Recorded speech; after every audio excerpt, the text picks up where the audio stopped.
Welcome everyone to the Equal Equity Show. I'm here with Lenai, and we are just getting started, really. So, Equal Equity is a project in partnership with the National Youth Agency. We have been working for about a year now, working with youth workers of colour, looking at leadership, management, and also policy. We're also looking into, at the moment, we've launched the Impacts Incubator, which is working with 21 organizations. So we are supporting 21 organizations in terms of all the skills that they might need. So having access, having support, communities of practice as well. And that's what we've been doing so far. So would really like to welcome you to Lenai in the building, virtual house. Hello, thank you so much for having me. My name's Lanai. I'm a student nurse and an activist, particularly around kind of tackling anti-Black racism. So I'm hoping today that at the end I can come in and speak about kind of health disparities and how we can go about tackling them.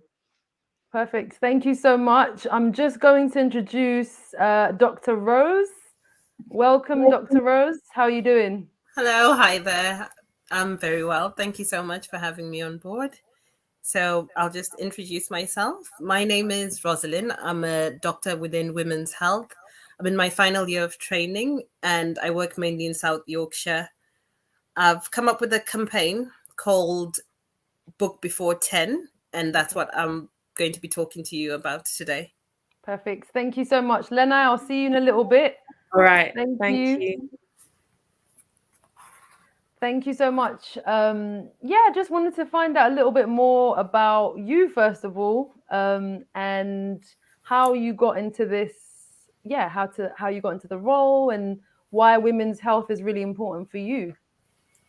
So I grew up and was born in Zimbabwe and then moved here when I was in my teens to study. So I did my higher education here and then went off to university here. I've always had an interest in women's health, but I think that became more apparent when I was in medical school in my third year when I did my obstetrics and gynecology placement. And from that day on, I knew that it is what I wanted to do, and I've not looked back since then. Why I like women's health, I think it's something which is very dear to me. My mom used to work as a midwife, and I think perhaps some of that interest originated from there. And I genuinely just enjoyed the placement in women's health, and I've seen how it makes a huge difference for women to receive appropriate care in pregnancy and beyond. So that's just where my passion lies. Amazing. It's so interesting just hearing about, I guess, like parents and I guess children following the footsteps, similar footsteps to parents as well. Yeah, exactly. That's incredible. That's amazing. Yeah. Thank you. And tell me a little bit more about your campaign. I know you do, so you work full time and you do quite a lot, but one of the things you really focus on is campaign around women's health. How did that come about and how did that start? As a trainee in obs and gynae for a while, I knew that Black women were at higher risk of poor outcome in pregnancy and afterwards. But then I think it became more apparent to me and I felt I had to do something about it, or I felt moved when the Black Lives Matter movement started, because I just felt, as somebody working within women's health, I am in the ideal place where I can make a difference. And I just felt that I had to make a difference because it didn't really make sense working within women's health and knowing that, Black women are at a higher risk of having a poorer outcome, but sort of just keeping it that way and just accepting that statistic the way it was. Yeah, it's so important. I think there's so much, I know it's the disparities not only here in the UK, it's in America, it's in other parts of the world. So yeah, there's definitely something that's happening, right? Yeah, definitely. There is that disparity is there, those inequalities are there. And after a talk I attended the other time, somebody said we should just stop admiring the problem, but we need to do something about it. And I think it's one thing to just keep saying, we're 4 times more likely to die, we're 4 times more likely to die. We need to be seen to do something in order to try and minimize that risk. which is where the campaign before 10 was born. Amazing. And is it just yourself working on the campaign? How are you pushing forward? It's so important. Action is needed. I like that quote actually about admiring the problem but not doing nothing about it. Yeah, exactly. So working on the campaign, it's myself and my supervisor from my project named Dr. Jiraj, and we're speaking to different organizations, different charities like yourselves, to try and get more people on board to support this campaign in a bid to try and educate people who are at higher risk so as to minimize poor outcome in the pregnancies. So at the moment, it's mainly myself and Dr. Jivraj working on it, but we're very keen to get as many people on board, because the thing we care about the most is to get this information out there so that people can book in a timely manner. Yeah. And what is I'm sure you'll touch on this, but what is the implications if people are not booking their appointments in a timely manner? So research suggests that if people don't have appropriate antenatal care, they're more likely to have poorer outcomes, whether it's a poorer outcome in the pregnancy, worst case scenario, something like a stillbirth, or sometimes the mum can actually even have a poor outcome herself. So by people having appropriate antenatal care, we're able to minimize or to reduce poorer outcomes, which is why it's very important. Okay. And is there an age disparity? I guess I'm thinking more from a youth perspective. Are younger women more likely to miss their appointments? Has there been any factors around age? So regarding who are likely to miss the appointments, it's a bit tricky. I don't know the exact details off the top of my head, but I do know that people who have poorer outcomes are younger people, less than 25, or older people over 40. So in pregnancy, we know that those are the ages that are at a higher risk. So it's important really to try and catch anyone of childbearing age to make them aware of this important information. But I guess multiple factors, I think, are involved in why people may not book on time.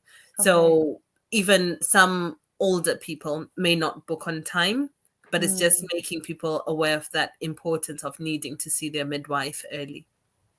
I think it's probably just like every other health appointment. I'm assuming, I haven't had a child before, so I don't know, but it's like the health appointments that you push back because you're busy and things are happening and you're like, I'll do this soon. And then I guess that soon doesn't always come. Yeah, exactly. Some people, their appointments are delayed because of multiple factors, like what you're saying. If they've got other children, if they're working, if they're the only person in this country and don't have the support that they need in order to help them juggle childcare. So there are multiple factors, and it's not necessarily a case of sort of waving a finger at someone and accusing them of being bad because they've missed their appointment, but rather it's just about educating each other and getting the information out there. Okay. And I'm just thinking about, like, when you said looking at people childbearing age, would we start younger? Would we have these conversations younger, or is it too young to have a conversation about pregnancy when they're not necessarily pregnant?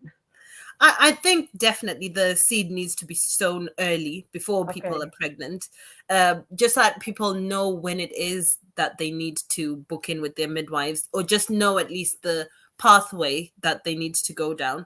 Because I think, like you're saying, before I had my son, I actually didn't have that much of an idea how these things work, but it's having the knowledge that, okay, before 10 weeks, I need to go and see the midwife. And then once you've been to the midwife, they'll be able to get you through the pathway and direct you in the right direction.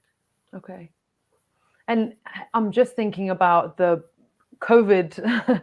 I hate to say it, but I'm just thinking of maybe I know my health appointments have been pushed back. I don't even know how many months they were pushed back, but I'm thinking of, has that had an impact around women's health, like just not being able to have the appointments or have access to the appointments? So antenatal care is something which is known to be really beneficial. So we haven't stopped women from coming in to have their antenatal appointments. So it's definitely something which is still up and running. Okay. In some situations, perhaps people may have telephone appointments, but it's not common. We're still seeing people face to face, and even at the peak of the pandemic, we were seeing women face to face. So other factors or other disciplines do have postponements in the sort of appointments that they were having with people, but antenatal care definitely should still be up and running as Okay. before. I'm just thinking of like, I don't know, I think I'm kind of tapping into some of the women I've worked with, say for example, like language barriers and not being able to, like, if you're not familiar with like the systems and the structures in the country around healthcare or education, how, I don't know what more could be done for like women that don't necessarily have like barriers around language and might not understand maybe the importance or maybe even like the process of how to access this support. Yeah, that's a very key point, because an awareness of the system, of how things work, Yeah. of the language is key. Because how do you just turn up to a GP surgery if you don't know how to speak the language? How do you even know to go there? So in this campaign, I've also been speaking to various people to try and get the leaflets, which I've been making to encourage people to see their midwives before they're 10 weeks pregnant, to be translated into different languages. And once I go through the slideshow, the posters that we've made in order to encourage people to see their midwives in a timely manner. And when I've spoken to different hospitals, for example, Sheffield Teaching Hospital has taken the campaign on board, and they are putting up the posters in areas where women who are known to be higher risk live. And that's in a bid to try and get more and more people to book on time. But when I've spoken to other people, for example, in Blackpool, they're looking, or they had a way of translating the posters. So you just scan it and you get on a QR code, and then you get the poster in a language that the woman is familiar with. So there are different things, I think, that definitely need different avenues that we need to go down in order to get the word out to as many people as possible. And I think that's where I'm quite keen to get this campaign supported by more and more people. Okay. And would you say, I guess, what can we do then as a community? I'm thinking of, I know we'll definitely go into the conversation, but is there anything that maybe, I guess, we as a community, maybe the youth sector, people that are already maybe in touch with young women that might be pregnant right now? I'm just thinking of some of the work I've done. A lot of the young women I've worked with have had children really young and might not always have had the support. But from a community kind of perspective or a community lens, should we be doing more? And how do we do that? It's known that the way people of ethnic backgrounds seek help is different from Caucasian people.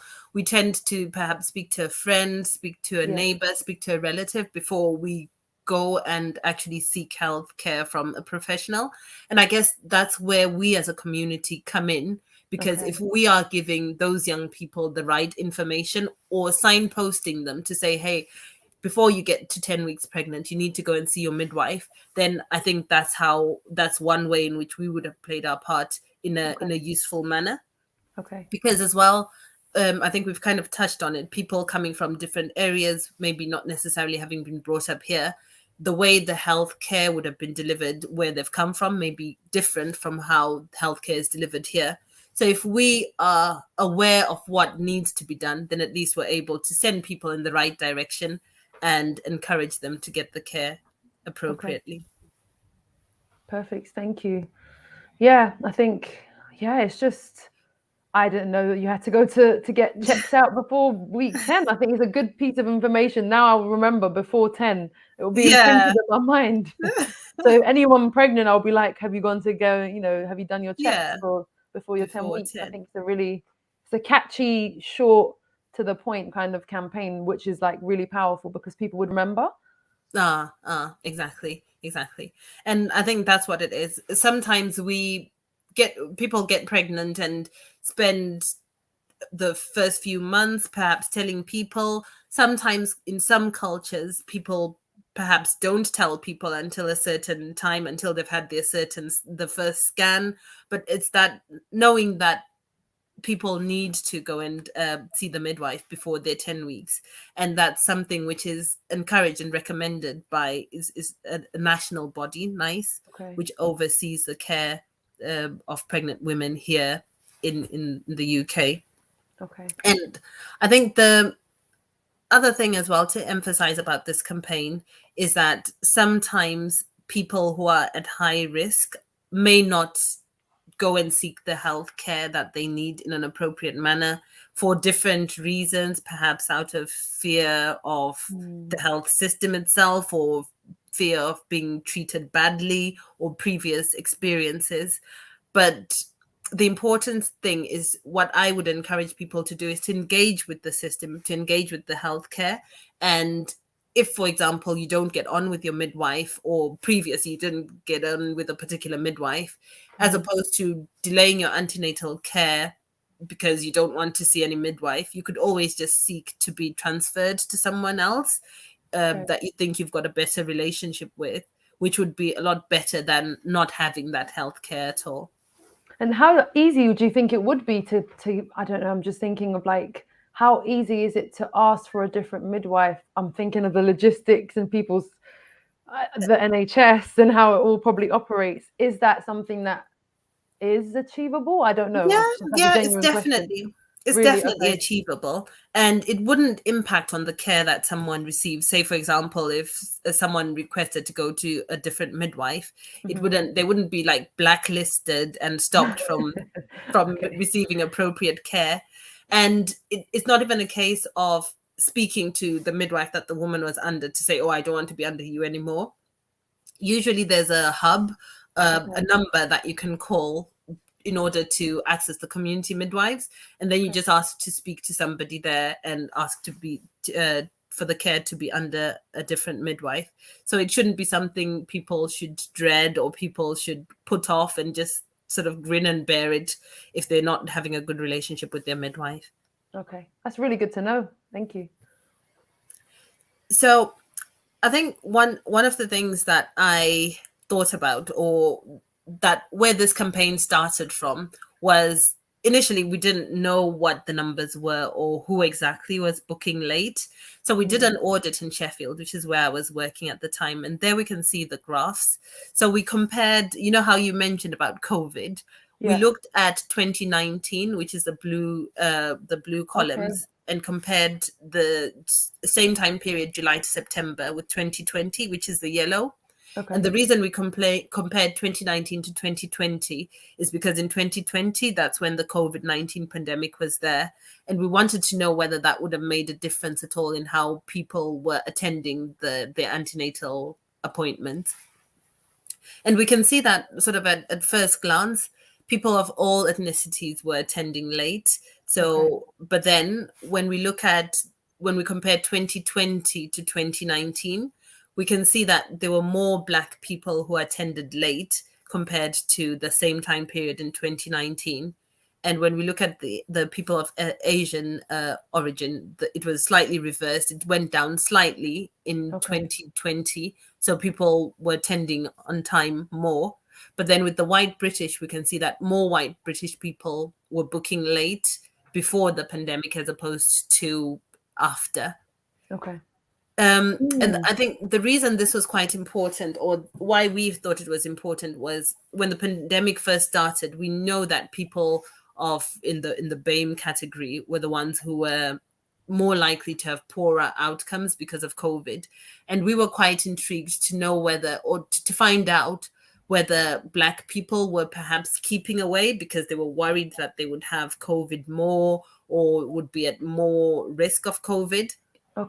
Why the numbers went up in 2020 compared to 2019, we don't really know. We've not looked into it that much. But I think the important thing that came out from that is that we felt the need to emphasize to people of color that no, yes, COVID is out there. People are suffering from COVID, but antenatal care is really important. So in spite of the COVID-19 pandemic, people still need to be coming in to have their checks.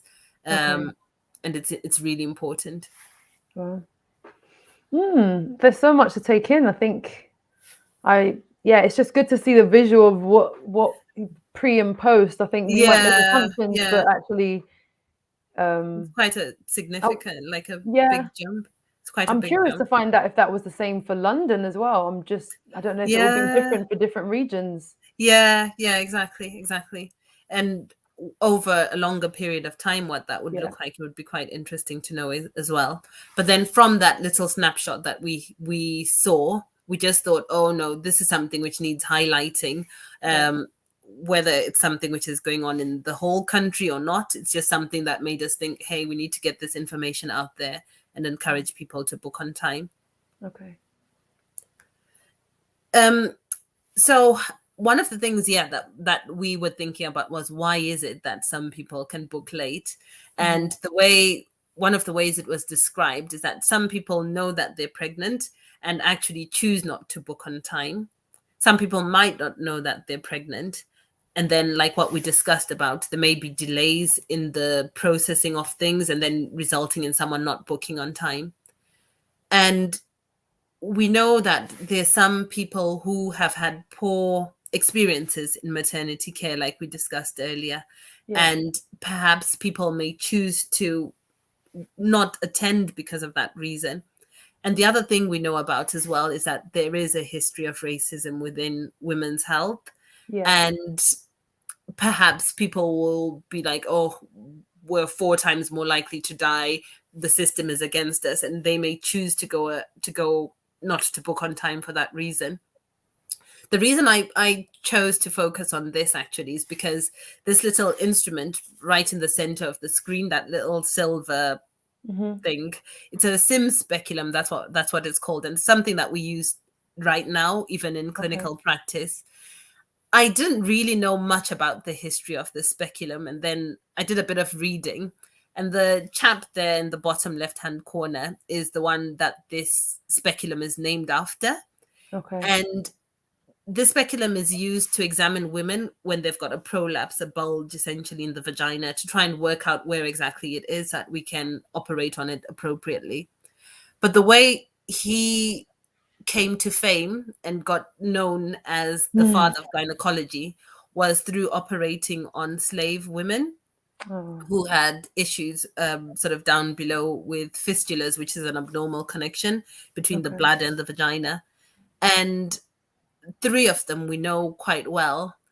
One, Anaka, is one who's known to have had up to 30 operations. And she was only about 18 years old. And what makes it even worse is that she had no anesthetic at all. So you can only imagine the pain and the suffering that this woman went through.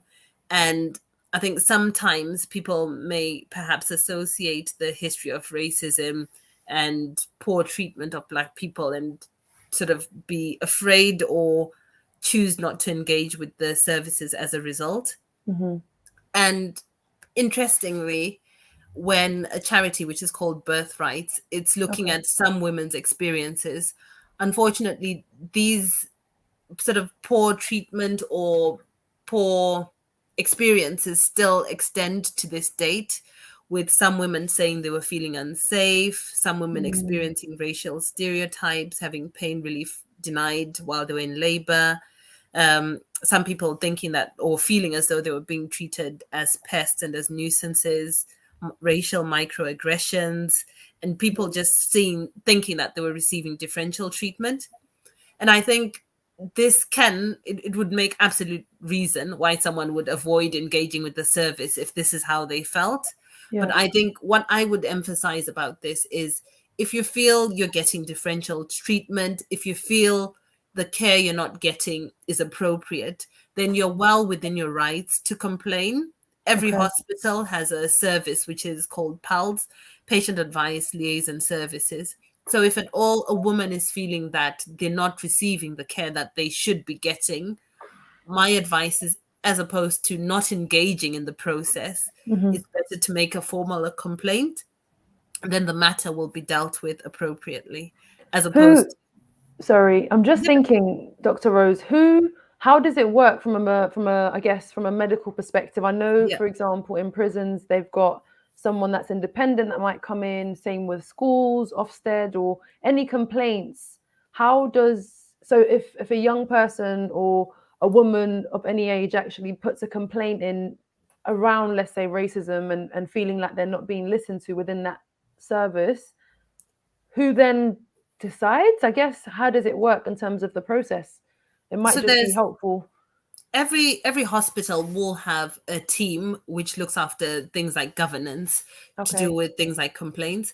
And also the patient advice liaison service is separate from the clinicians. They're a group which just deals with liaising with patients and giving them advice. So they tend to deal with the sort of receive the complaint and then pass it on to the appropriate department. And within that department, we usually get independent doctors or people not really involved in the case to review it in order to try and identify whether there are any areas where substandard care has been provided.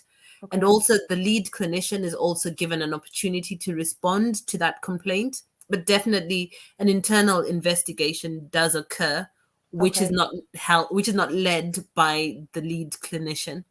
So people should be assured that A, their care won't be compromised, and B, it's not going to be sort of swept under the carpet. Okay. And is there anything is there an independent body that people can contact, or is there that you can whistle blow, or there's in every structure there's some sort of somebody else?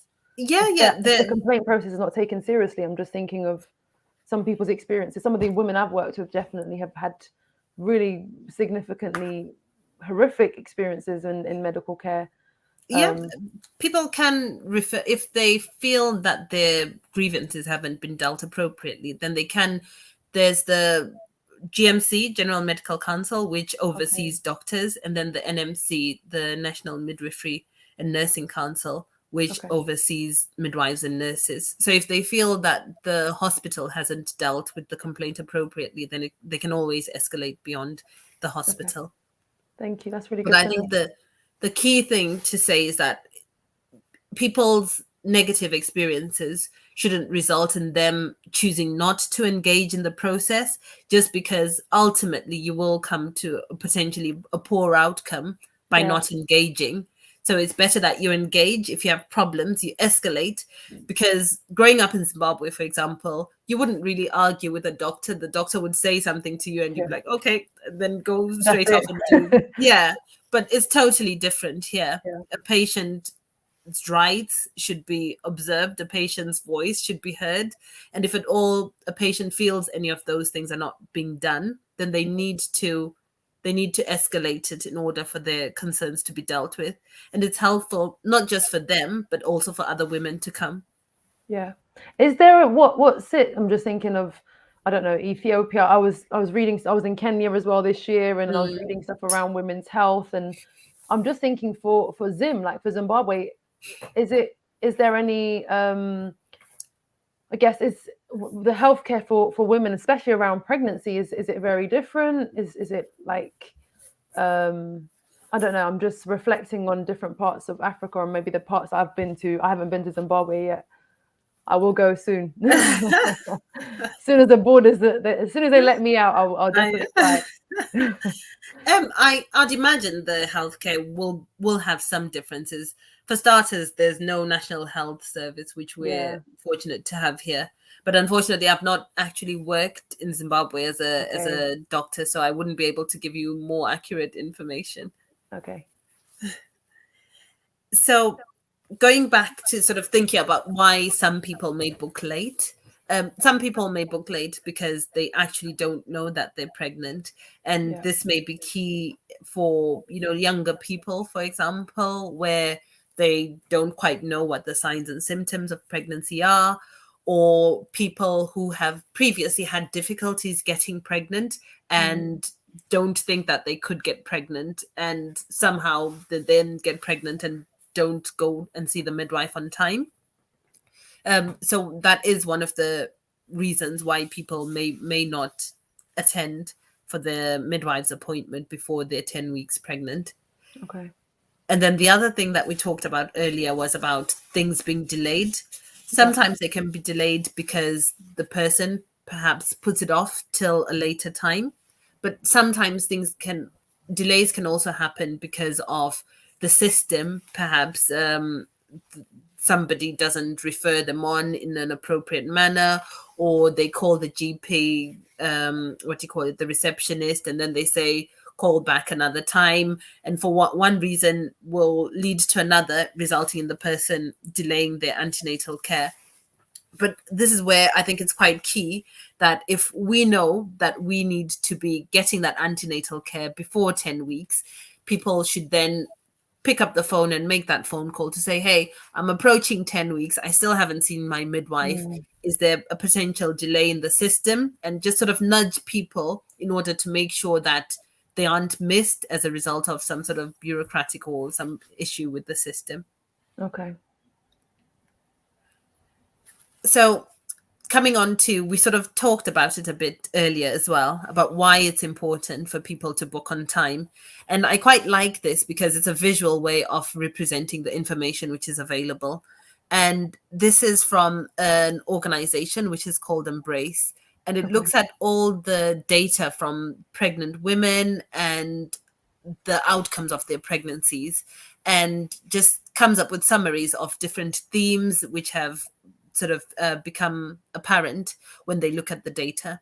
So this is data from women between 2016 and 2018. And unfortunately, during those years, 566 women died. Wow. In pregnancy and within a year after the pregnancy. And you can see the different risk factors that are there. Obesity, and circled in red is the delayed antenatal care. 107 women, which is 19% of the women that died. Wow. And then there's also the people of a minority ethnic group. We can see that 119 women from minority ethnic groups, which is 21% of the women that died were ethnic minorities. 216 were people born outside of the UK, which is about 30%. 38% of people that died were born outside of the UK. That's really interesting. The difference between born outside of the UK and, I guess, ethnically diverse people. I wonder if there's language barriers. Is it kind of health issues from prior health issues? I don't know. I'm curious to find out, but just interested. It is very interesting, and it makes you start thinking about, is it that English, is it differences in language barriers like you're saying? But then we can see that there's non-English speaking people, which was 23, so not all of them were non-English speaking, but perhaps the comorbidities that people may have, or even different health conditions that the people may have had. And in the past, I think the disparities in sort of Black people being more likely to die were always being put down to things like Black people being at higher risk of diabetes, being at higher risk of having high blood pressure, which would make the pregnancy more at high risk. But there's a study which is currently underway to find out whether there might actually be other things like differential treatment. And it'll be interesting to know whether that may also have had a bearing on poor outcomes. But it's from this that our campaign came about, because we can see that delayed antenatal care is 107 people that died and of those people that died, they had not had the antenatal care in a timely manner. So that's when we thought, at least if we can remove one of those biases, we can't necessarily change where someone was born, we can't change their ethnicity, but at least if we can make people have that awareness that, I need to book on time, then that should remove one of the risk factors and make it less likely that people will have poor outcome in the pregnancy. And it's not to say it will get rid of the risk of people having poor outcomes completely. No, it won't. But at least we will be able to intervene early as healthcare professionals in a bid to try and minimize the poor outcomes. And then this is the facts and figures that we were talking about earlier as well, with Black women being 4 times more likely to die than white women in pregnancy. Is that a And current statistic? I'm just seeing 2021 on there. Is that like a current? So yeah, Okay. unfortunately it's a trend. So if we look on this graph here, Black women have always been at a higher risk of poor outcome in pregnancy, and we can see from as early as 2010, Black women, which is the cross at the top, our risk of poor outcomes has always been higher, and it continues right now, 2021. So this graph goes up to 2018, but 2021, it's still the same statistic that we are more likely to have a poorer outcome. Wow. Which is a sad fact, really. Yeah. But I think still going back to what that lady said, instead of admiring the fact, let's take matters in our own hands and let's try and take a step in order to try and minimize Black women or all women really having poor outcomes. Wow, I'm shocked. It's the same kind of. Am I shocked? I'm not shocked. Probably not shocked, but it's thinking like, yeah, it's been an ongoing issue, and you're right. Where, yeah, it's been, it just feels like a continuous thing that's just rotating and rotating internationally. I've got family in Canada and America, and they've had, again, experiences, but not positive experiences as well. So it's it's making me think around actually what more can we do. So yeah, definitely support Dr. Rosa's campaign. That's step number one. Yeah. And the other statistics, so there we were talking about mums having poor outcomes, and then Embrace again has looked at the risks of stillbirth, and we can see that the highest rates of stillbirths amongst Black or Asian women over 35 and in deprived areas. So the poor outcome also continues after birth with neonates, so newborn babies. Those that are likely to have poor outcomes, again, Black or Asian, under 25 or over 35 in deprived areas. So I think it's not just a case of wanting, this definitely isn't like a scare campaign to try and scare people into action, no, but it's about knowing which people are at risk and targeting those people in order to make sure that those people at highest risk in pregnancy and beyond get the information, get the knowledge, and it will be able to empower them to make the right decisions so that they're less likely to have a poor outcome.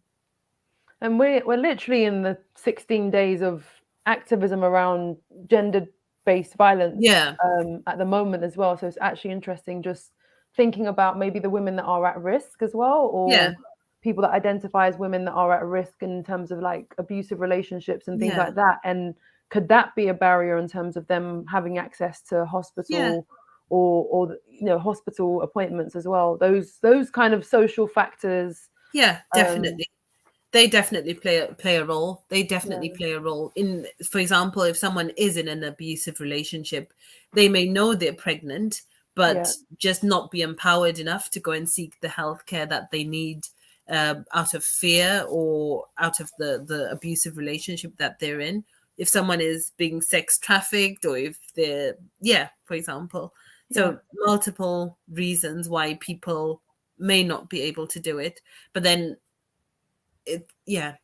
which is why I think it's important to get the information out there in order to try and help these people best as we can.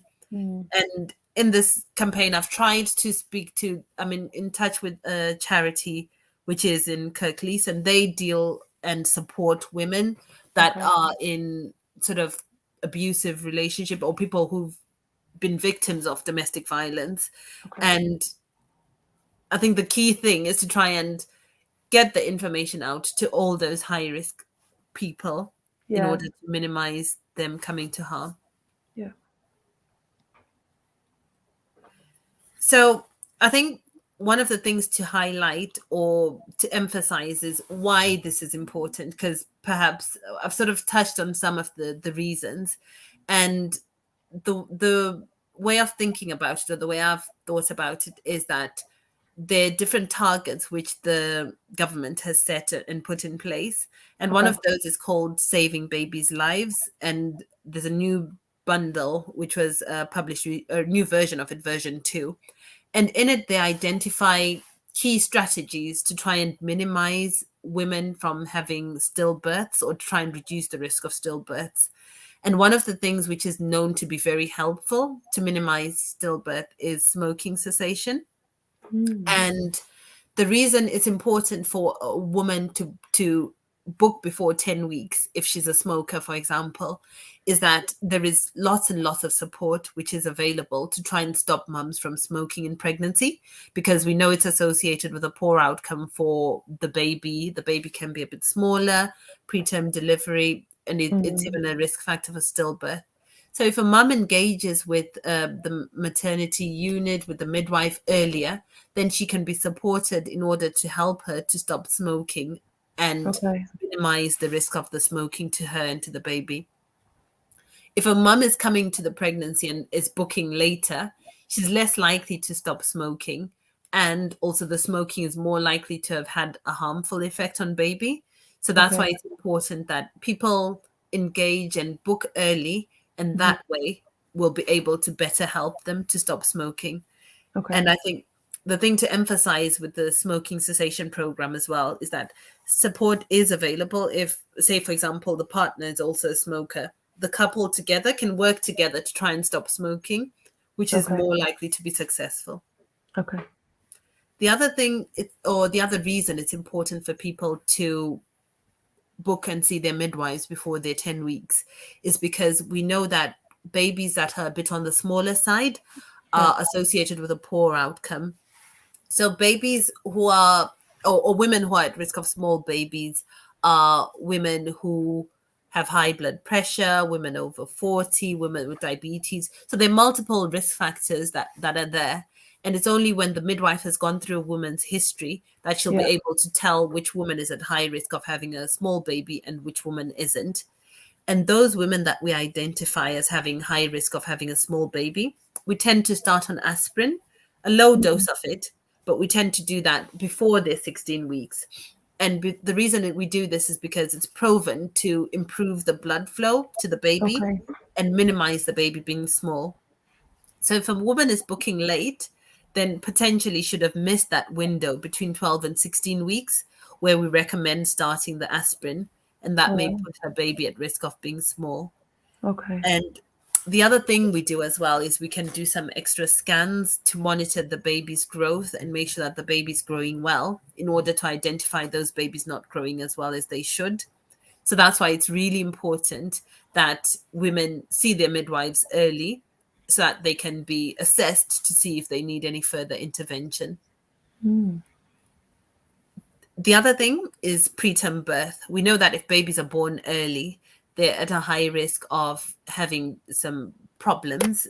Things like cerebral palsy is definitely more common in preterm babies.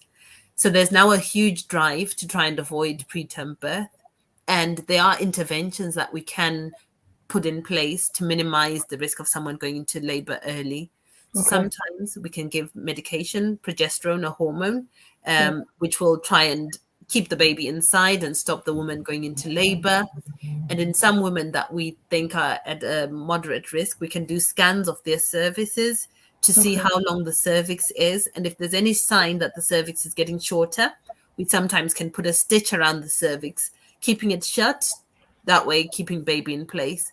So it's really important that people sort of come into the system and are identified to see if they are at risk of having a baby early. And then that way we're able to put in the measures in place to minimize that happening to them.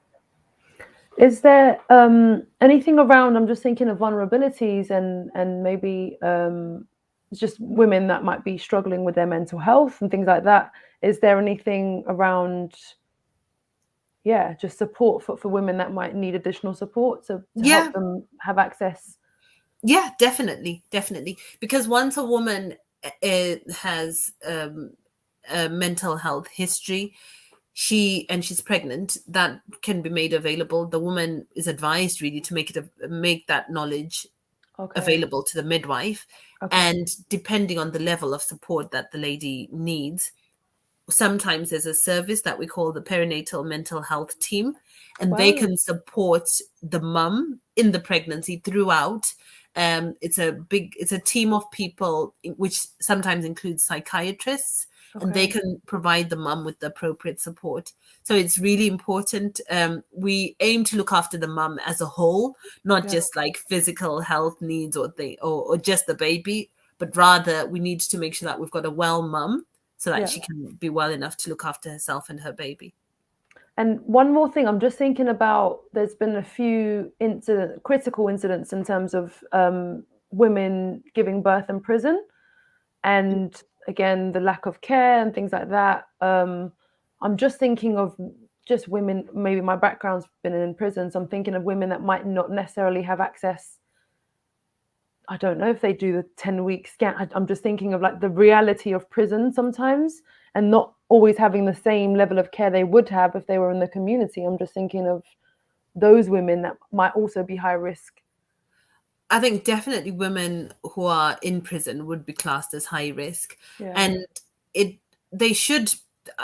I don't know much about the healthcare within the prison system, but women shouldn't be discriminated upon and shouldn't be denied the same Yeah. healthcare that a woman outside of prison receives.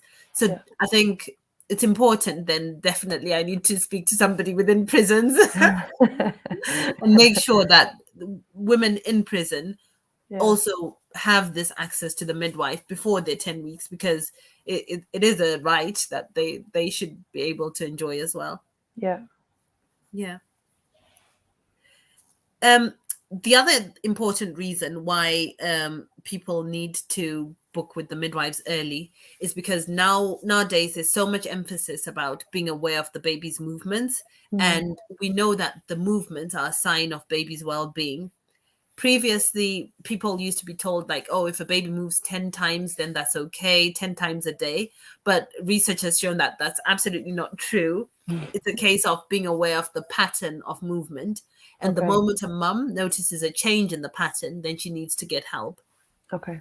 And I think this is a message that we make sure that every pregnant woman is aware of.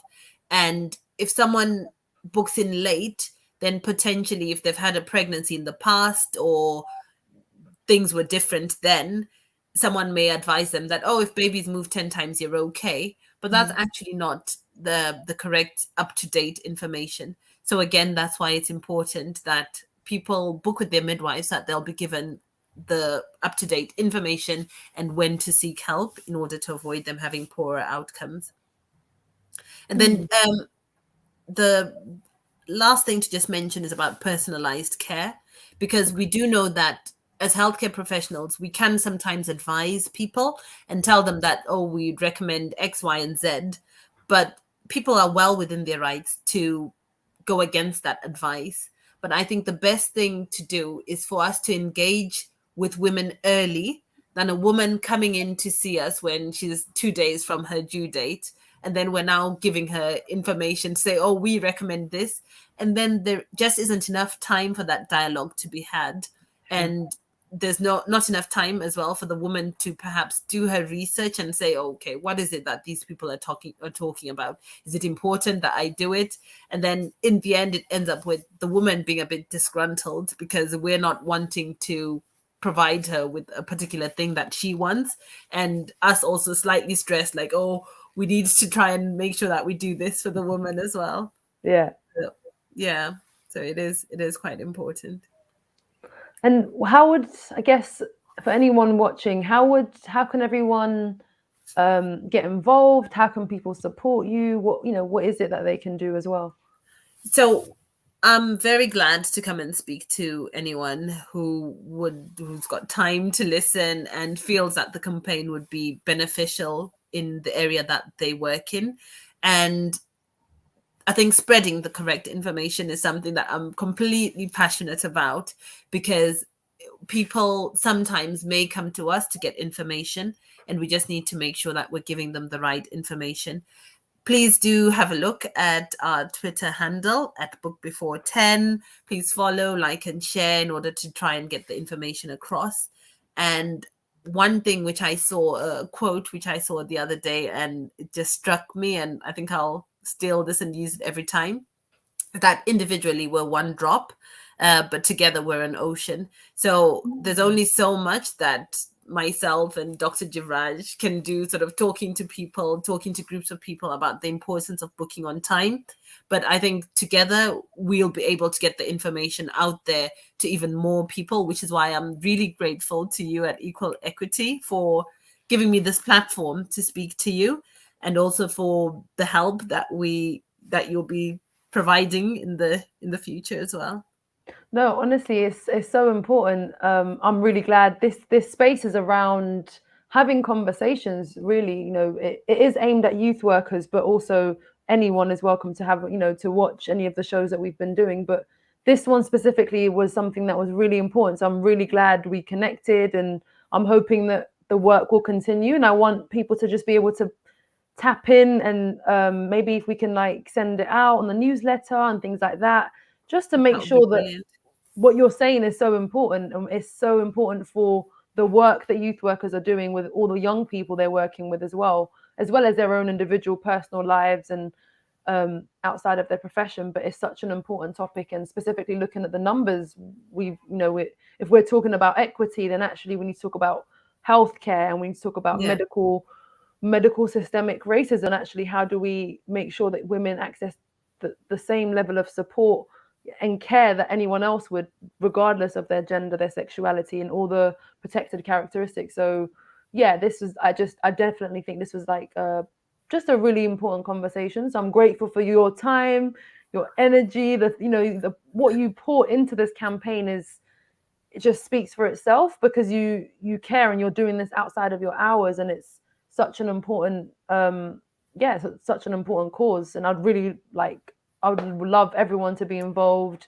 Can they find you on LinkedIn? How else can they connect with you directly? So I am on LinkedIn. Okay. Rosalind Gaze. Dr. Rosalind Gaze. That's how you can find me on LinkedIn. Okay, perfect. So I hope everyone follows your journey, and just really, really embraces the campaign, and circulates it within their organizations, their services. And hopefully that would also trickle down to the young women that are receiving the services as well. Yeah, definitely. But thank you so much. It's been so nice to have you. And it's not goodbye. I'll be in touch, and of course I will be making sure as I can tap you into as many organizations that could really benefit from the service and the campaign as well.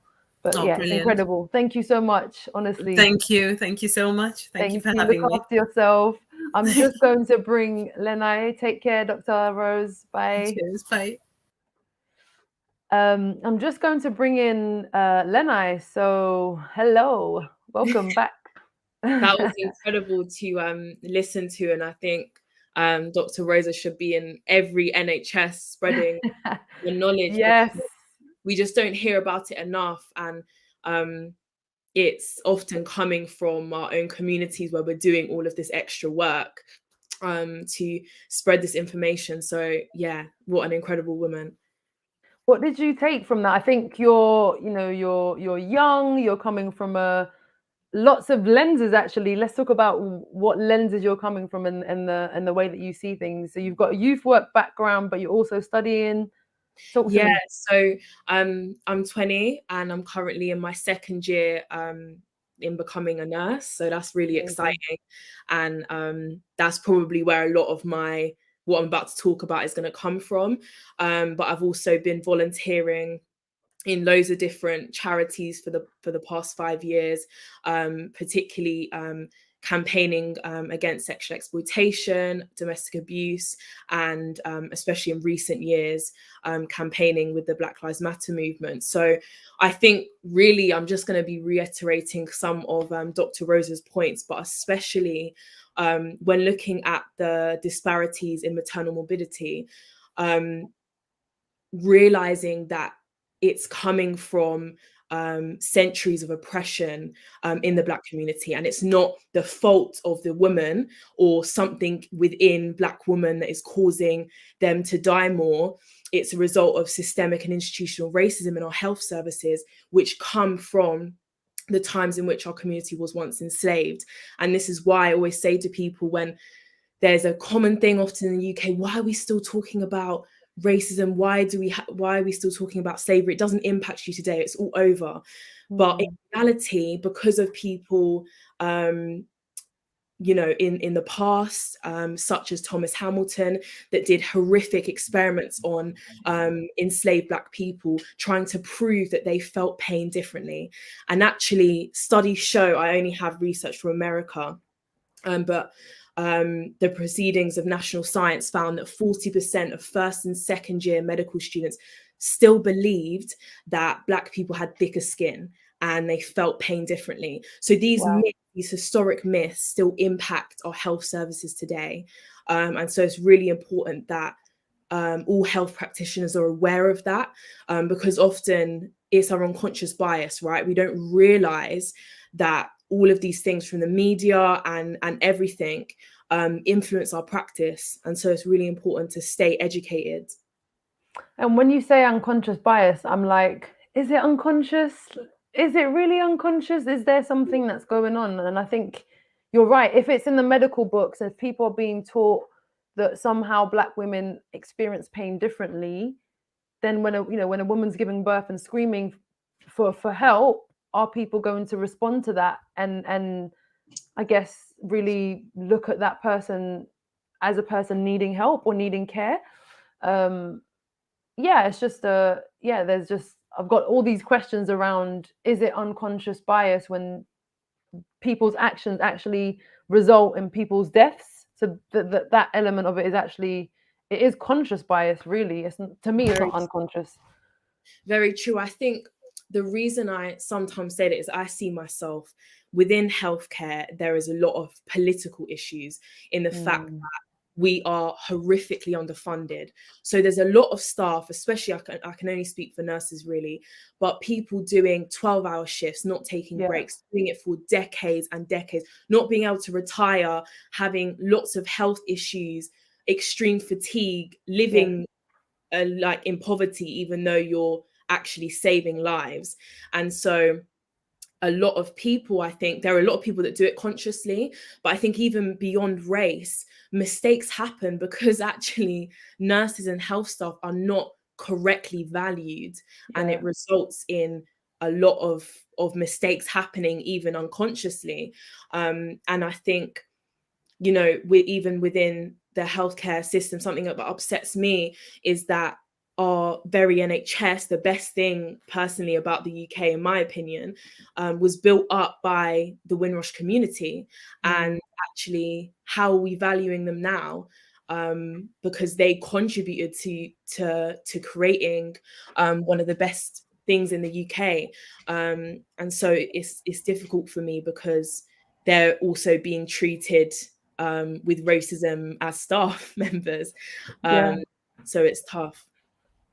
Is there, I guess, I don't know if I'm thinking from a perspective, from a youth work perspective, what can we do? I think, Dr. Rose had so many of these statistics, all the kind of the science, the evidence around, I guess, all the risk factors, but also the element of race and gender and all the maybe socioeconomic status, all these things that might be risk factors. But I don't know, I'm just thinking from a youth work perspective, what can youth workers actually do? Like what can we do? Because you've done the work, you've got the lens of the medical and as well as like the ground level youth work as well.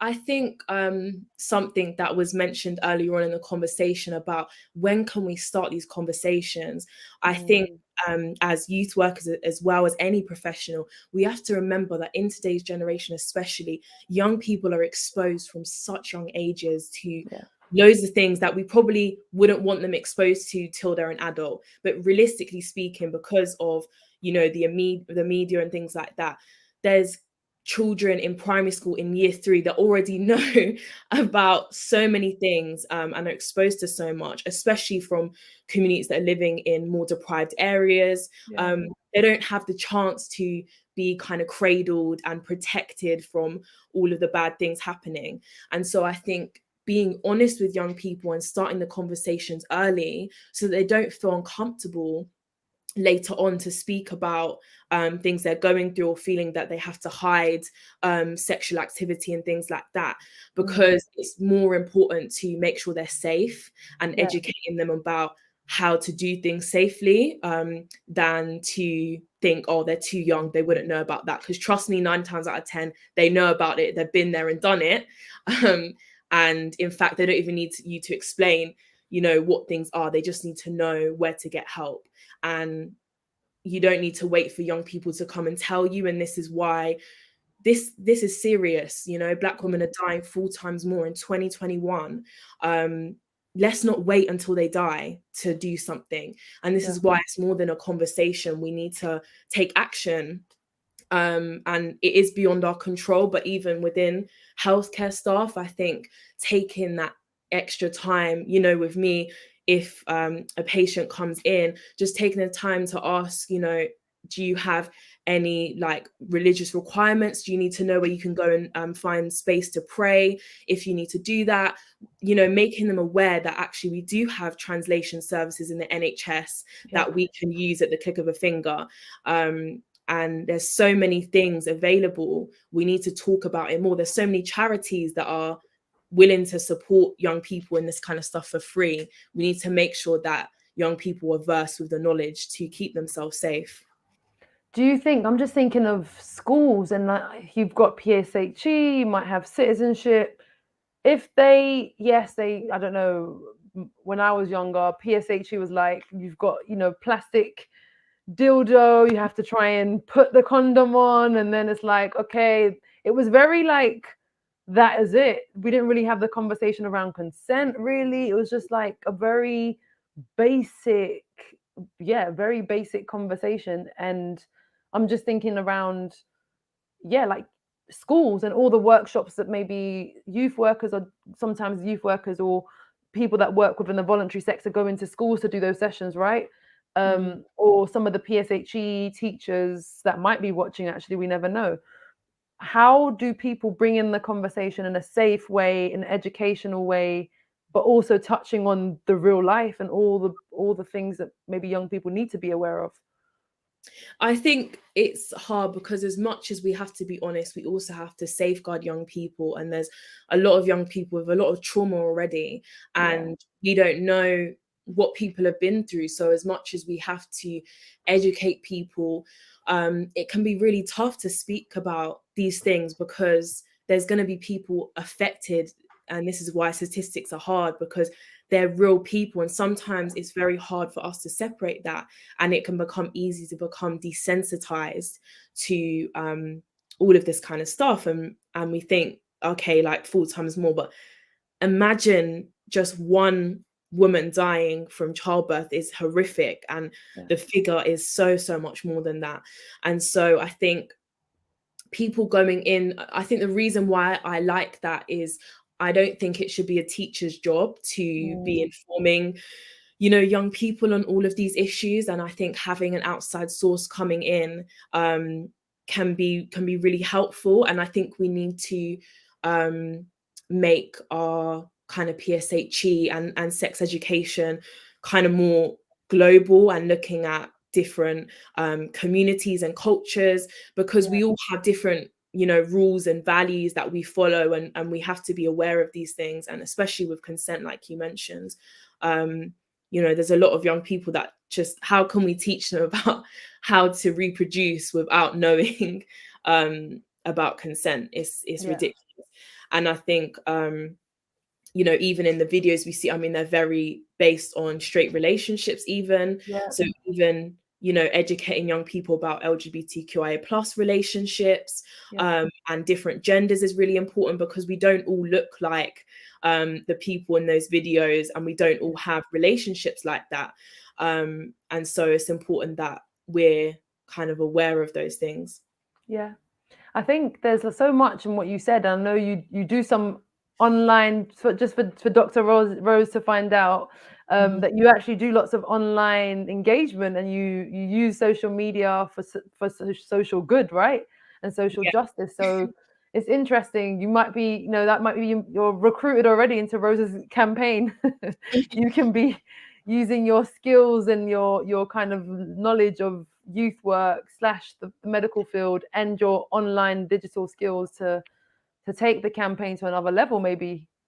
Yeah, definitely. And I definitely love to speak with Rosa more about her campaign and how we can kind of get it out there more, because I think this information should be something available to everyone. And sometimes it feels like we have to hunt to find things out. And it's really frustrating. So yeah, definitely I'd love to be part of it. Amazing. And what are you like, what do you hope to do? Like, when you finish, where are you thinking? What does the future hold for Lenai? Really, I obviously would like to complete my nursing degree, hopefully.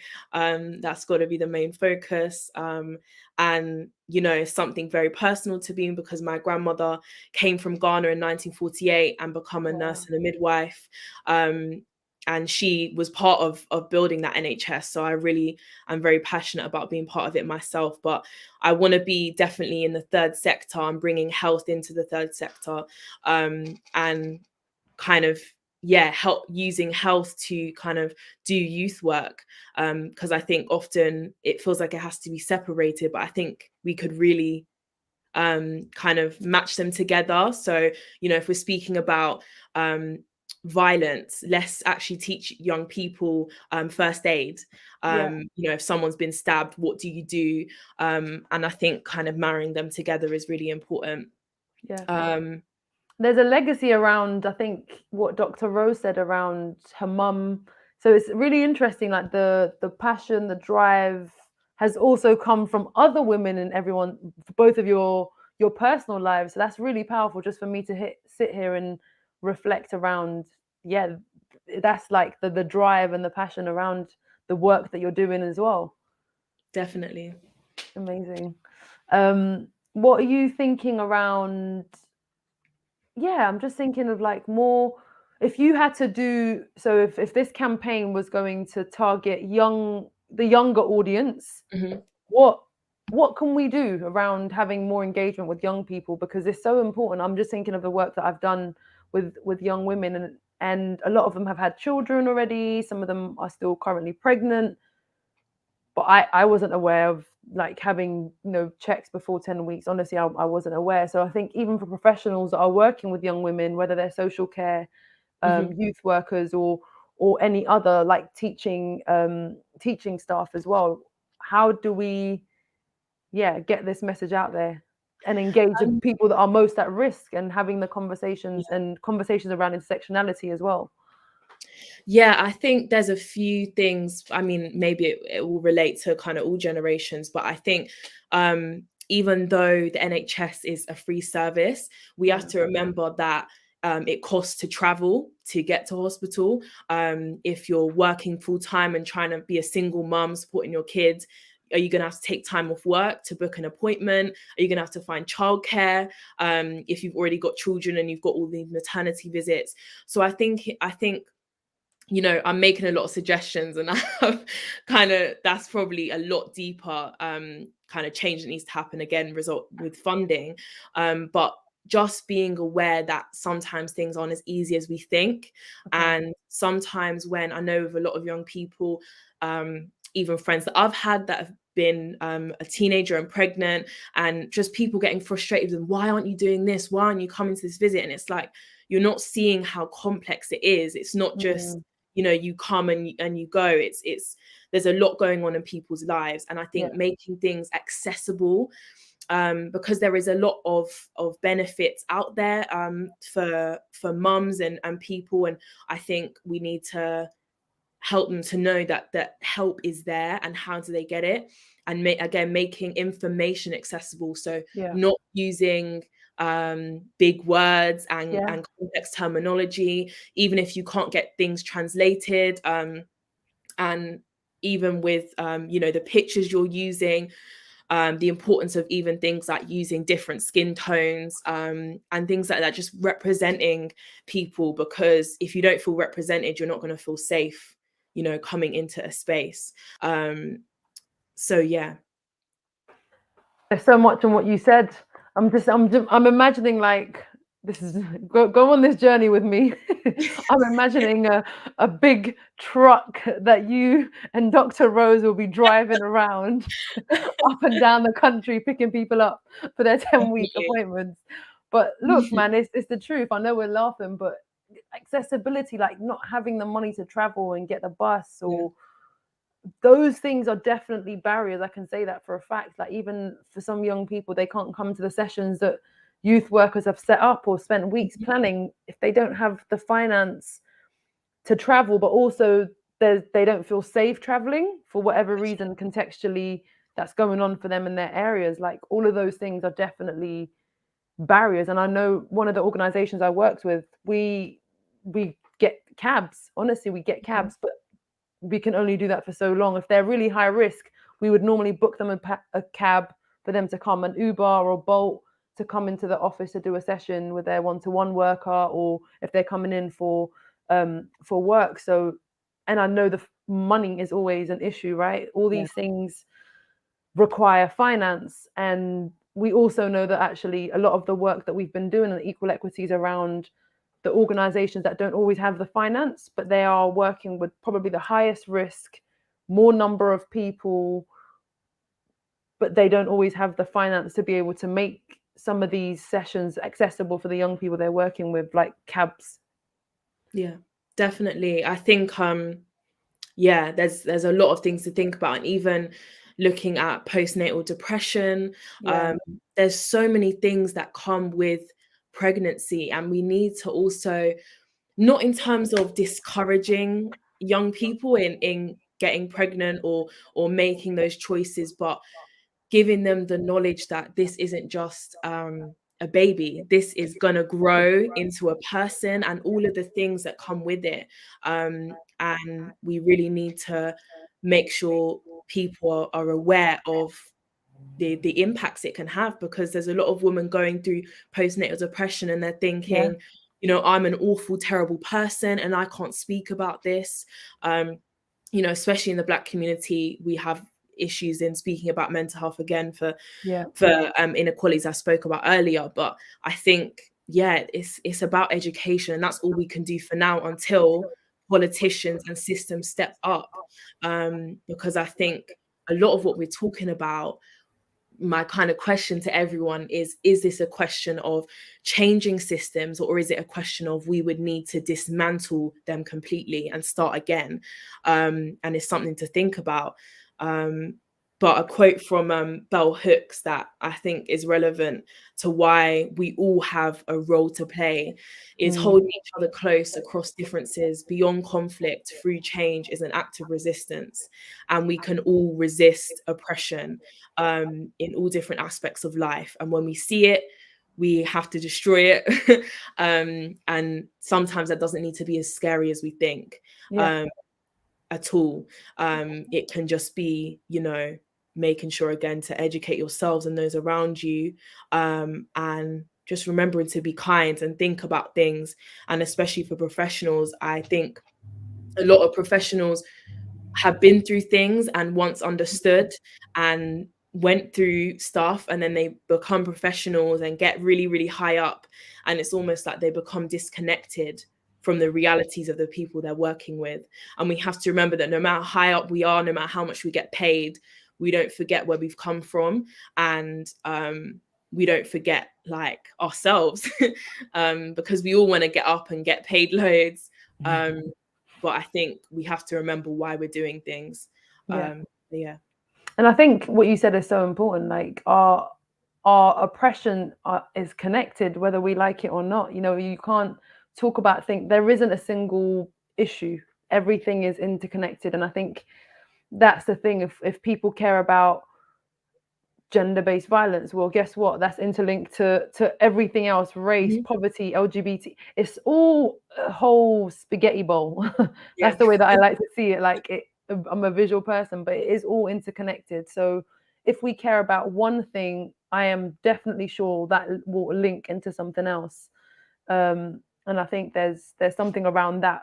But for you, I know you've done a lot of work within the youth sector, and like, what's been the challenges for you? What have you found? Yeah, what's been the challenges? And let's flip that on and say what's your hope for the sector? I think challenges have been, I can speak, again, with the re-emergence of the Black Lives Matter campaign, which has existed since 2013, but since the murder of our brother George Floyd, there's kind of been a massive re-emergence of it. And I think during that time, there was a lot of people that did want to make change. And I remember being asked to come to a lot of talks and to speak about racism and what we need to do to change it. But I was speaking to, again, quite high up professionals, and it was almost like I needed to speak about my experiences and almost convince them of the fact that racism is existing. And it was like they were requiring Black young people to share their trauma in order to be motivated to make change.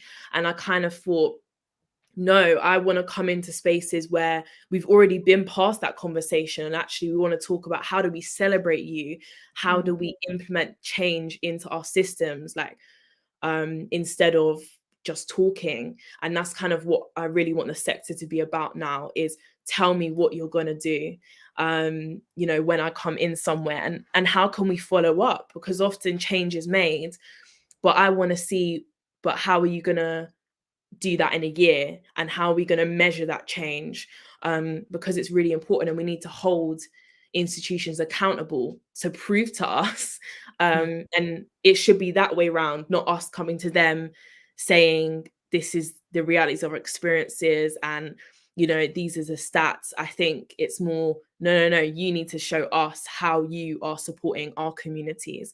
So yeah. I think there was something about Dr. Muna Abdi. She does lots of work around diversity, and she was talking about it from an angle of not necessarily allyship, but solidarity. So not the kind of imbalance of power and someone being an ally, but also being able to, you can be an ally one day for veganism, and then tomorrow morning you can be an ally for a different cause, right? You can flip between all of them. Whereas solidarity, she was speaking from a place of actually you're not coming to feel sorry for somebody or kind of come in as a savior. You're coming in to walk alongside somebody. And I think what you were saying was really important. I think there's a lot of, and we met at NYA. That's where we met, right? NYA summit, youth summit. So it's just powerful. And same with Dr. Rose. Dr. Rose just reached out, and I think this is what this space is about. This space is about connecting with people that are doing the work and actually giving them a platform to have a conversation and hopefully inviting others. Ray says it in a really nice way. He talks about before we call out, we call in. So we're asking people to come in and walk with us on this journey. And that's what we're doing, right? This conversation around women's health, Black women specifically, and the just the horrific numbers of in terms of like they're more likely to die, 4 times more likely. All these statistics are real life, and we're asking people to to join us on this journey and support the campaign, but also support you, Lenai. Like, you're doing the work. You're definitely, you've got the heart, the passion is there, the fire is there. How can people support you? What do you need? I think just to come onto your point firstly about that, I think it's important to differentiate as well the charities and the people that are working with diverse communities that are diverse themselves, and then charities that are helping from a place where they are not from there, and equally as great. But I think the needs are different. And I know there's been a conversation about Black excellence and how, I really want organizations even like Equal Equity. It's about just even creating safe places and talking with each other. And even if it doesn't go anywhere, like even this conversation between the three of us has boosted me like more than ever and given me so much knowledge. And I think just that's important. And, in terms of for our communities, even for me, I look for safe spaces where I can be comfortable and I can learn from people that I know are genuinely invested in this kind of thing and know it and live it. And so, yeah, in terms of supporting me, you can follow me on Twitter at Collis Lanai. And like all my stuff is available on there, so that's the easiest way. And please hit me up with more talks and things where I can learn. That's all I'm trying to do, is just learn, because I think it's important for me to acknowledge I'm 20 and I don't know about life. I think I do, but I'm very, very young. And sometimes we see people as older than they are. I know for my mum, she would say that I'm still very much a child in her eyes. And when I turn 18, it doesn't mean I have any type of control. So I think it's important that we give young people the opportunities to learn. And that's really all I'm trying to do, to grow knowledge from people that know more. And, I'll try and speak and bring in my own experiences when I can. But yeah, thank you.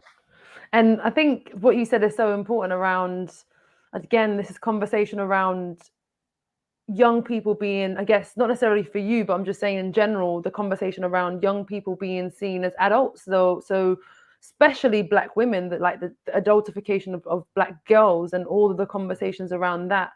And it's funny, I think I spoke to somebody that was saying to me, they don't like the word "you're mature for your age," because it's like, I'm not mature. Life has made me mature. Life has, because of the things I've experienced, I've had to grow up. I didn't have any other choice. So that conversation around, like this, I guess, the notion of like Black women being strong. Yes, we're definitely strong, but we also can be vulnerable. We also can need help.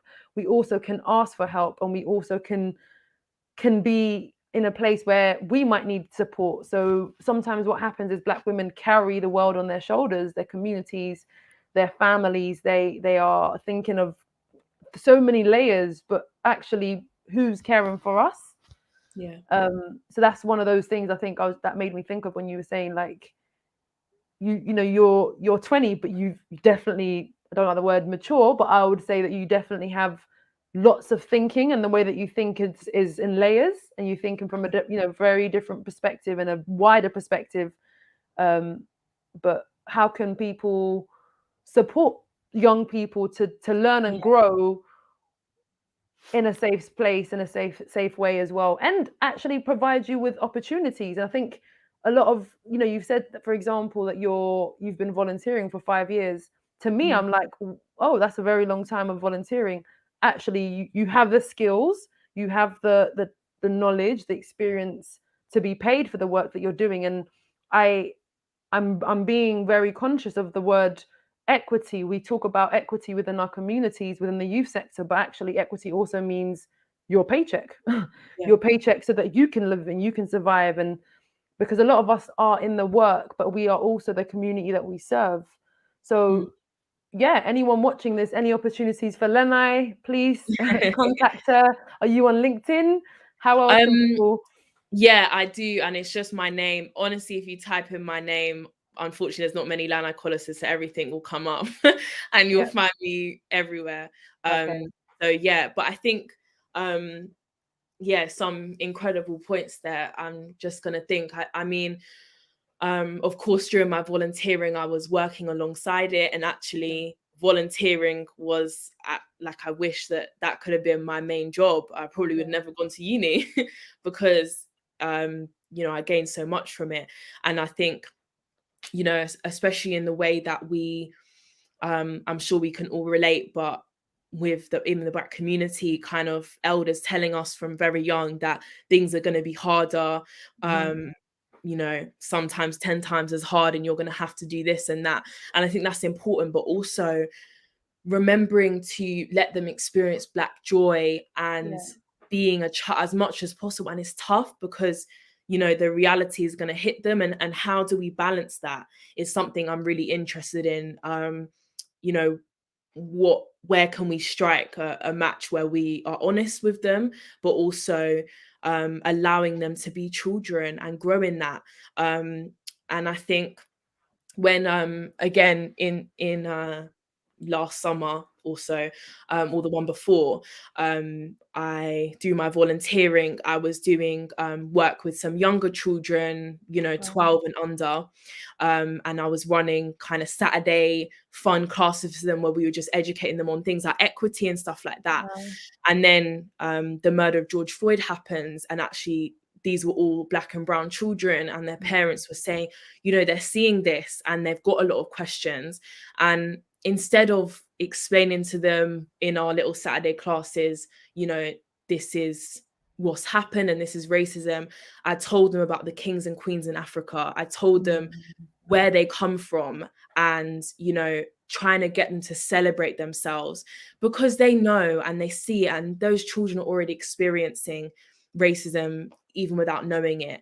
And so I think it's more important for us to teach children about who they are, because if you're not rooted in anything, you can be uprooted by anything. And I think we have to tell children from young the gaps that the curriculum have.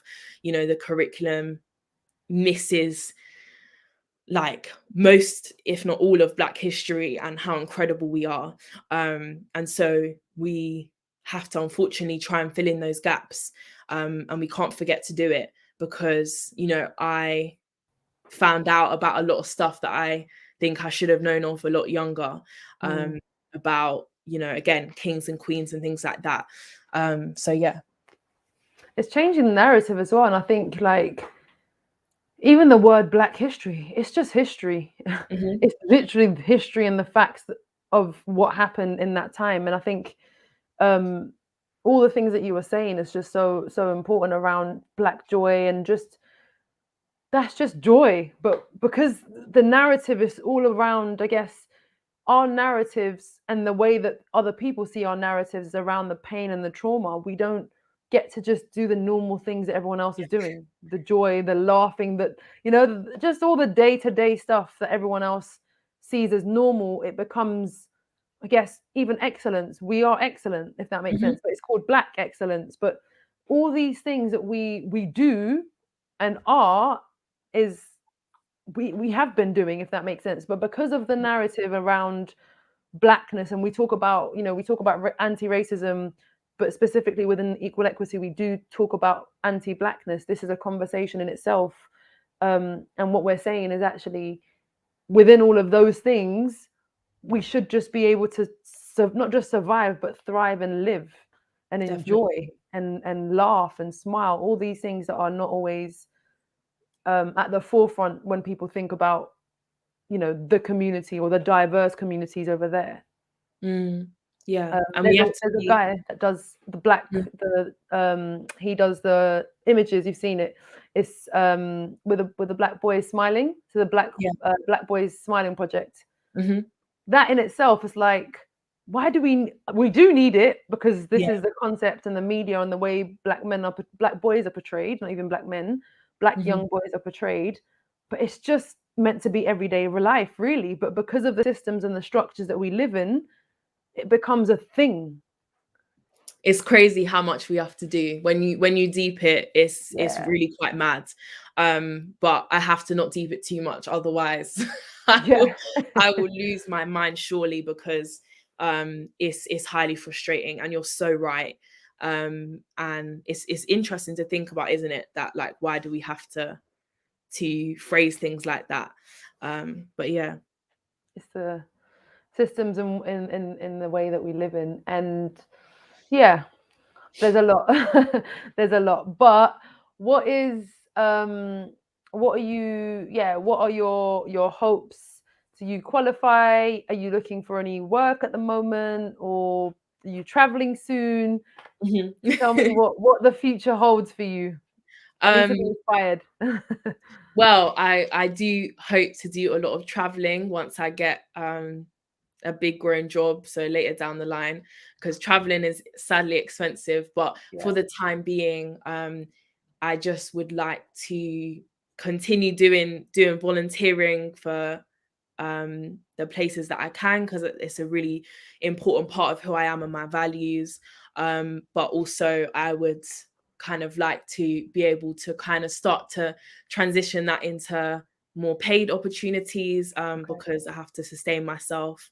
And obviously you can research me and the things that I do, but really looking to help charities with their social media, which is what I've been working with for the past 6 months now. Wow. Being a social media manager for a charity looking at sexual assault and domestic abuse. So yeah, really, I can do a lot of things. Okay. And I'm just willing to, if it's something to do with helping people, I'm there and I'll come with passion. That's one thing that I can say. And you do. You bring a whole heap of passion. We can't even carry it. The container's full of passion. But yeah, thank you so much. Honestly, I think it's just so important just to get your perspective, just you and your presence. Honestly, it's really appreciated. Like I said, I met you in the NYA summit, and then it was like, oh, hold on a minute, we have to connect the dots. This is an amazing opportunity, and I hope you and Dr. Rose go out there, have a van, a truck, a boat, whatever it is. And we deserve a limo. We need a limo. A limo, okay. That's what we're requesting. Anyone that would like to contribute, we might do a crowdfunding. I mean, you never know where things go. So yeah, honestly, it's definitely a journey. The passion is there. I genuinely wish you the best. And also again, it's not goodbye. Anything that we can do, Equal Equity will definitely do. And yeah, just thank you for your time, man. It's been a really important conversation, and so much the layers of the conversation has been really nice for me to sit and observe and be a part of. And I'm really grateful because obviously we've had conversations, and I think it's because of women like you making space that things happen. And so like, everyone applauds Milka for, giving us this space, because no, you applaud happen. you all, because you are doing the work. I'm just here facilitating the conversation. That's what I'm doing. Okay, she's being humble, but you're incredible. All right, we're all incredible. All right, let's finalize with that one. Yeah, it's a collective. We are amazing. But yeah, thank you so much, Lenai. And yeah, follow Lenai on social media. LinkedIn is Lenai Collis with a double L, Lenai right? Collis. Yeah, double L. Same on Twitter.